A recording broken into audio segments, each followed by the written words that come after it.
వాళ్లకు, పెళ్లి అయిన వాళ్లకు, అత్తగారింటికి పోయిన వాళ్లకు ఇవాళ రేషన్ కార్డులు ఇయ్యలేదా? మా అక్కలు ఇక్కడనే ఉన్నారు.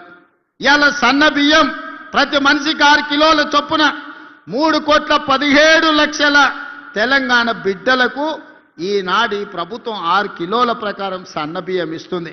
అక్క ఈడున్నోళ్ళు నేను అడుగుతున్న మా అక్కల్ని, పాలపిట్టల లెక్క ఉన్నారు మొత్తం ఇందిరమ్మ చీరలు కట్టుకొని మా అక్కలు.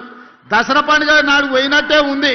పైనుంచి చూస్తుంటే మా అక్కలు మీటింగ్కి వస్తున్నారు, పాలపిట్ట ఎగురుకుంటూ వస్తున్నట్టే ఉంది మా అక్కలు. పాలపిట్ట రంగు చీరలు కట్టుకొని వస్తుంటే సన్న బియ్యం వస్తున్నాయా లేదా అక్క? ఆ ఎల్ల దొడ్డు బియ్యం ఇస్తే బర్రెలకు దాన పెట్టి రావునా? ఇవాళ ఈ సన్న బియ్యంతో పిల్లలకు బుక్కెడు బువ్వ పెట్టే పరిస్థితి వచ్చింది. 3,17,00,000 మందికి ఇవాళ సన్న బియ్యం ఇస్తున్నాం.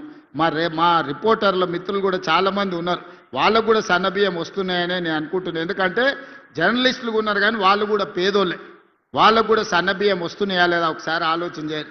కొంతమంది యువకులు ఉన్నారు నిన్నమననే పెళ్ళిళ్ళు అయినట్టుగా అనిపిస్తుంది. రేషన్ కార్డులు వచ్చే ఉంటాయి, అవునా?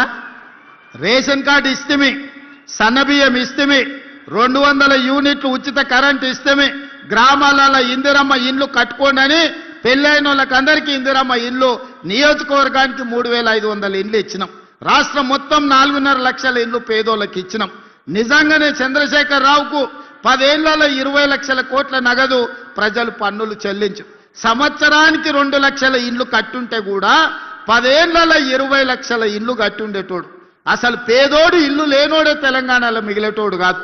కానీ చంద్రశేఖరరావు డబుల్ బెడ్రూమ్ ఇండ్ల ముసుగులో పేదవాళ్ళకి ఎవరికి ఇండ్లు ఇవ్వలే. మళ్ళీ ఇప్పుడే మొదలైనాయి, ఇంకా అదనంగా కావాలని మా స్పీకర్ గారు చెప్పారు. తప్పకుండా ఏప్రిల్ మే నెలల్లో మళ్ళీ అదనంగా లేనోళ్లకు ఇందిరమ్మ ఇండ్లు మంజూరు చేసే బాధ్యత ప్రభుత్వం తీసుకుంటుంది. అందుకే విధంగా ఈరోజు ఇందిరమ్మ ఇండ్ల విషయంలో మనం ఎంత జాగ్రత్తగా ఉన్నామో చూడండి. రైతుల రుణమాఫీ 25,35,000 మంది రైతులకు 21,000 కోట్ల రూపాయలు రుణమాఫీ 2 లక్షలు చేసి ఇవాళ రైతులను రుణ విముక్తులను చేసినాం. అదేవిధంగా మిత్రులారా, రైతు భరోసా 9 రోజుల్లో 9,000 కోట్ల రూపాయలు పేదల ఖాతాలో ఈరోజు మనం నిధులేసి రైతు భరోసా కార్యక్రమాన్ని కొనసాగిస్తున్నాం. నిరుద్యోగమే తెలంగాణ ఉద్యమం. వందలాది మంది నిరుద్యోగులు ఆత్మ బలిదానాలు చేసుకున్నారు, కానీ ప్రభుత్వ నియామకాలు చేపట్టలేదు. కానీ మన ప్రభుత్వం వచ్చిన ఈ 2 ఏళ్లలో 70,000 ప్రభుత్వ ఉద్యోగ నియామకాలు చేపట్టి నిరుద్యోగ సమస్యను పరిష్కరించే ప్రయత్నం చేసినాం. 15 ఏళ్ల తర్వాత గ్రూప్ 1 పరీక్షలు నిర్వహించి ఫలితాలు ఇస్తే లిటిగేషన్లు పెట్టి కోర్టుల్లో పిటిషన్ వేసి అడ్డుకునే ప్రయత్నం చేస్తే కోర్టులో బలమైన వాదన వినిపిస్తే నిన్నగాక మొన్న హైకోర్టు కేసీఆర్ను చెంప చెల్లు అనిపించింది. మీరు అబద్ధాలు చెప్తున్నారు, తప్పుడు మాటలు తీసుకొచ్చి తప్పుడు పిటిషన్లు వేసిర్రు, ఇంకోసారి కోర్టుకు వస్తే పళ్ళు రాలుతాయని చెప్పి కోర్టు మెడలు పట్టి బయటికి దొబ్బింది. ఇవాళ తెలంగాణ బిడ్డలకు 562 మందికి గ్రూప్ 1 ఉద్యోగాలు ఇస్తే కడుపు మండి కోర్టులో పిటిషన్లు వేసి ఇవాళ నియామకాలను అడ్డుకునే ప్రయత్నం చేసిర్రు. ఇవాళ మాదిగోళ్ళ పిల్లలు 25 మంది డిఎస్పీలు అయినరు. బలహీన వర్గాలోళ్ళు ఇవాళ గ్రూప్ 1 ఆఫీసర్లు అయినరు, ఆర్డీఓలు మంచి అధికారులు అయినరు. వాళ్ళు అది చూసి ఓర్వలేకపోతారు. ఎప్పుడు మా కళ్ళ ముందల చేతులు కట్టుకొని నీ బాంచం దొరాని బతకాల్సిన వాళ్ళు ఈ దళితులు, బలహీన వర్గాలు, ఆదివాసీలు గ్రూప్ 1 అధికారులు అధికారం చెలాయిస్తుంటే వాళ్ళ ముందు మేం చేతులు కట్టుకొని నిలబడాలని అని కుట్రతోని కడుపు నిండా విషం పెట్టుకొని గ్రూప్ 1 పరీక్షలను అడ్డుకునే ప్రయత్నం చేసిండ్రు. చదువుకున్న జర్నలిస్టులారా మీరు ఒక్కసారి చూడండి జరుగుతున్న పరిణామాలు. 2011లో గ్రూప్ 1 నియామకాలు జరిగితే మళ్ళీ 2025లో మన ప్రభుత్వం నియమించే వరకు 15 సంవత్సరాలు గ్రూప్ 1 ఉద్యోగ నియామకాలు చేపట్టలేదు. 23-24 ఏళ్ల వయసు పిల్లగాడు పరీక్షలకు పోటీ పరీక్షలకు మొదలు పెడితే 15 ఏళ్ళు అంటే 35 ఏళ్ళు వచ్చినాయి. వాడికి పెళ్ళేం కావాలి, వాడికి పిల్లనే వడియాలి. వాడు ఇంటికాడ అమ్మా నాయనకి చెప్పి నేను హైదరాబాద్ పోతున్న చదువుకొని అధికారి అయి ఆఫీసర్ అయి వస్తా అంటే 15 ఏళ్ళు హైదరాబాద్లో అశోక్ నగర్లోనో ఇందిరానగర్లోనో లేకపోతే దిల్సుఖ్ నగర్లోనో ఎన్ని రోజులు నిరుద్యోగ తిరుగుతాడు? ఆ తల్లిదండ్రుల బాధ ఎప్పుడన్నా కేసీఆర్కి అర్థమైందా? ఆయన బిడ్డను నిజామాబాద్ పార్లమెంట్లో ఓడగొడితే 6 నెలలు తిరిగే లోపలనే ఎమ్మెల్సీ ఇచ్చిండు. అల్లుని మంత్రి చేసుకుని, కొడుకుని మంత్రి చేసుకుని, సడ్డకుని కొడుకు రాజ్యసభ ఇచ్చాడు. వినోద్ రావు అని ఆయన సుట్టపోడు ఓడిపోతే ప్రణాళిక వైస్ చైర్మన్ అని ఉద్యోగాలు ఇచ్చిండు. నీకు నీ చుట్టాలు ఎవ్వడు ఖాళీగా ఉండొద్దు, అందరికి ఉద్యోగాలు ఇవ్వాలి. కానీ పేదోళ్ళ పిల్లలకు ఉద్యోగాలు ఇవ్వొద్దా అని నేను అడుగుతున్న చంద్రశేఖర్ రావు గారు. ఎన్ని రోజులు ఈ కుట్రలు చేస్తారు, ఎన్ని రోజులు ఈ కుతంత్రాలు చేస్తారు? ఇవాళ అప్పుడే దిగిపో అంటారు. 5 ఏళ్ళ కోసం ఎన్నికైనా మరో 5 ఏళ్ళు గెలుస్తాం. ఈ రోజు నుంచి రాసి పెట్టుకో చంద్రశేఖర్ రావు. కల్వకుంట్ల కిషన్ రావు గారు రాసి పెట్టుకో, బీజేపీ నాయకుడా, రాబోయే 8 సంవత్సరాలు ఇందిరమ్మ పాలన తెలంగాణ రాష్ట్రంలో కొనసాగుతుంది.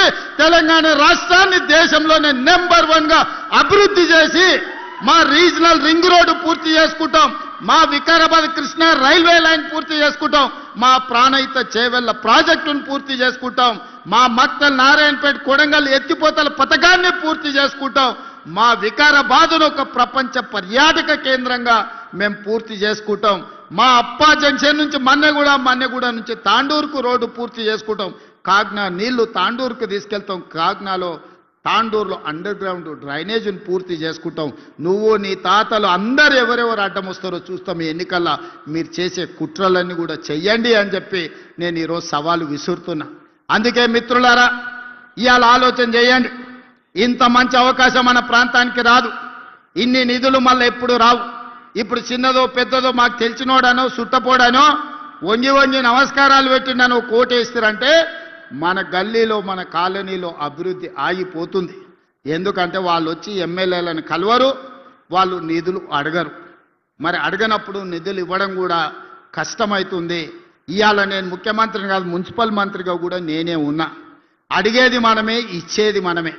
ఇవాళ మనం ఉన్నప్పుడు మంచి చేసుకోండి. ఎన్నో ఎన్నికలు వస్తాయి. ఇప్పుడు వెయ్యనంత మాత్రాన వాళ్ళ తురాయి ఊడిపోయేది ఏం లేదు. ఇప్పుడు వాళ్ళకు ఉన్నది లేదు, కొత్తగా వచ్చేది లేదు. 10 ఏళ్ళు 2 సార్లు మున్సిపాలిటీలు వాళ్ళ చేతుల్లోనే ఉన్నాయి. మనకు రూపాయి కూడా రాలేదు, సిల్లి గవ్వ ఇయ్యలేదు. అందుకే ఈ మున్సిపాలిటీలలో మొత్తానికి మొత్తం మనోళ్ళే గెలవాలి. అప్పుడే అభివృద్ధి 100% సాధ్యం అవుతుంది.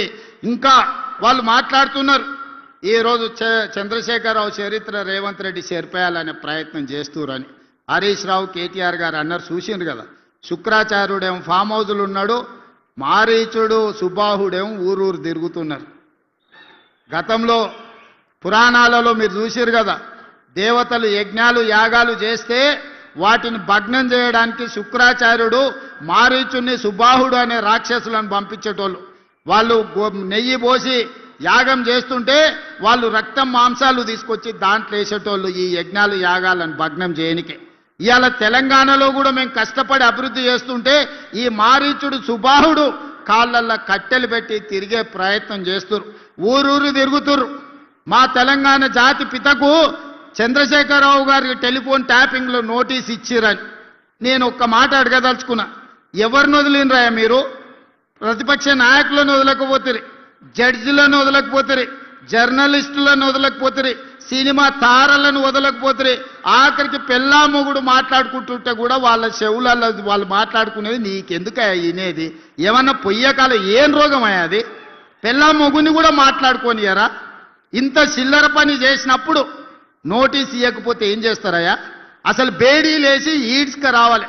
ఇంకా మన పోలీసు వాళ్ళు మంచోళ్ళు కాబట్టి నోటీస్ ఇచ్చి రమ్మంటే లేదు నేను ఫామ్ హౌస్లో ఉన్నా, దావతులు చేసుకుంటున్నా, మీరు ఆడికే రమ్మని అడిగారు. ఎవడన్నా తప్పు చేసినోడు రమ్మంటాడే? అయినా కూడా వయసును దృష్టిలో పెట్టుకొని బంజారాహిల్స్లో నీకు ఇల్లు ఉంది కదా, గాడికి రా నమోదు చేసుకుంటాం అంటే గట్లెట్లా పిలుస్తారని అడుగుతారు. ఇవాళ తప్పు చేసినోని అంగి పట్టి ఈడ్చుకొచ్చే చట్టం ఉంది మన దగ్గర.